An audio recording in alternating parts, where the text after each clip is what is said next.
bienvenue dans cette nouvelle vidéo YouTube. Aujourd'hui, je vais vous montrer comment j'ai fait mes petits ongles zèbres. Je les aime à la folie. Il est loin le temps des lignes zèbres des années 2010. Ici, il y a un petit peu plus de travail quand même.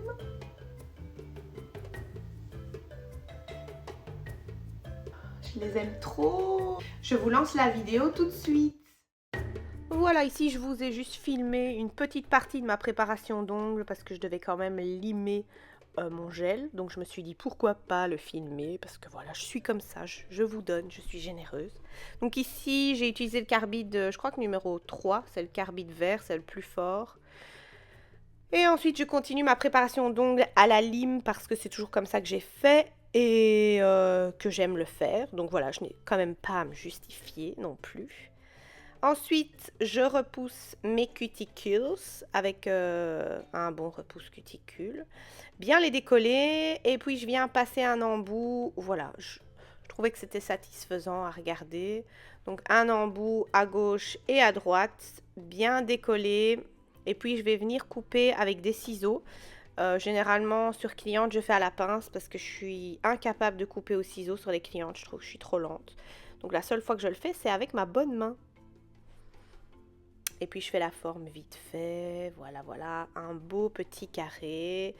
Et ensuite, je vais venir bien nettoyer l'ongle au wipe-off avant de commencer ma préparation au cleaner que vous mettez sur tout l'ongle. Et ensuite le primer, peu importe acide, non acide, c'est selon les préférences.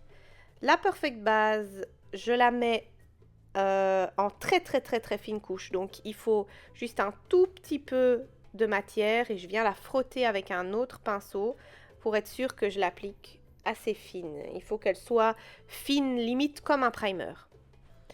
Je vais ici utiliser la construction cover, elle est auto-égalisante.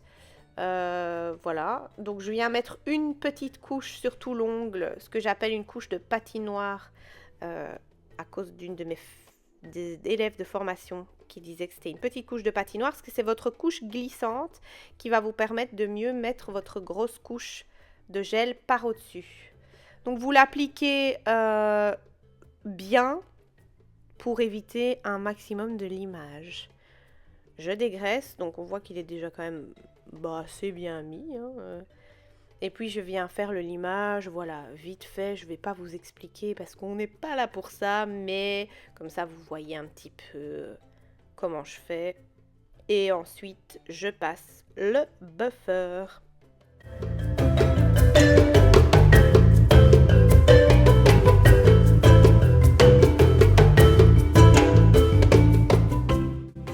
Ici, j'ai utilisé les couleurs Be Yourself and Thank You.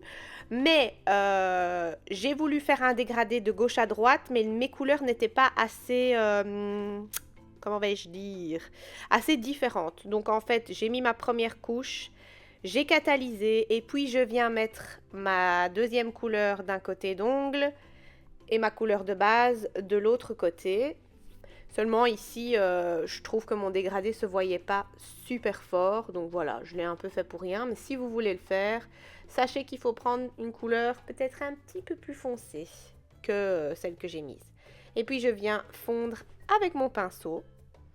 Pour les dessins, j'ai utilisé l'Arte Brillante Black Poison. C'est le noir le meilleur pour faire des décos. Et d'ailleurs, c'est celui que j'utilise aussi pour faire du noir complètement sur mes ongles. Il est bien opaque et bien épais. Et je vais venir commencer mes dessins avec le pinceau Aquarelle Sting.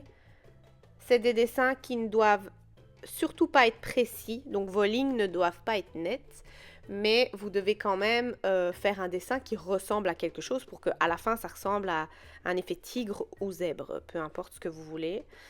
Donc les bords des lignes, je vais venir insister pour qu'elles ne soient pas, comment je vais dire, droites, lisses, pour qu'il y ait vraiment des petites zones. Voilà, on le voit là, je viens passer avec la pointe de mon pinceau pour que vraiment elles ne soient pas régulières du tout. Voilà, régulière, c'est ça le mot que je cherchais. Et ensuite, vous suivez le reste du dessin.